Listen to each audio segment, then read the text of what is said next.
Studio Delhi.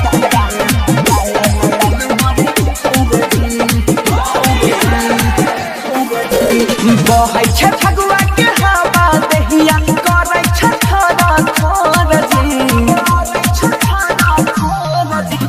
बहै छ फगुआ के हवा दहिया करै छ थरा थर जी डोंट टच माय बॉडी देवार जी रंग डाला न लाल हरी हर जी डोंट टच माय बॉडी देवार जी रंग डाला न लाल हरी हर जी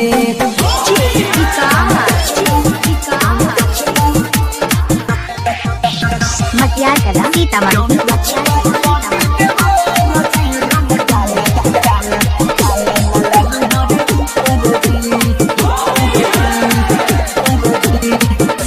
दूरे हटाई के अपन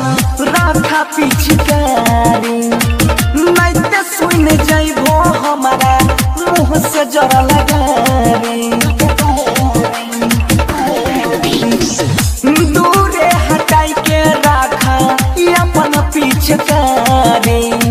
नहीं ते सुन जाइबो हमारा मुँह से जरा लगारी रंगवा या प्रिया होई छै हमारा चोली पठबो ये लाजी डोंट टच माय बॉडी देवार जी रंग डाला न लाल हरिहर जी डोंट टच माय बॉडी देवार जी रंग डाला न लाल हरिहर जी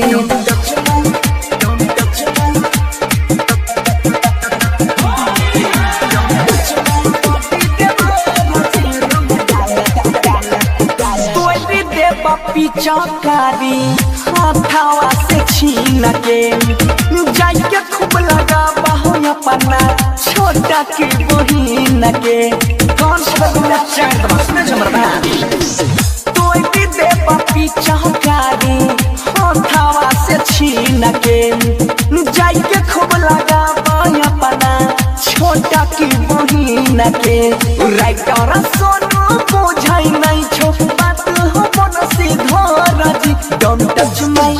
Don't touch my body देवार जी रंग डाला न लाल हरिहर जी Don't touch my body देवार जी रंग डाला न लाल हरिहर जी बहै छ फगुआ के हवा दहिया करै छ थरा थर जी Don't touch my body देवार जी रंग डाला न लाल हरिहर जी Don't touch my body देवार जी रंग डाला न लाल हरिहर जी बहन चोदन ने सुने छो अम्बे रिकॉर्डिंग स्टूडियो।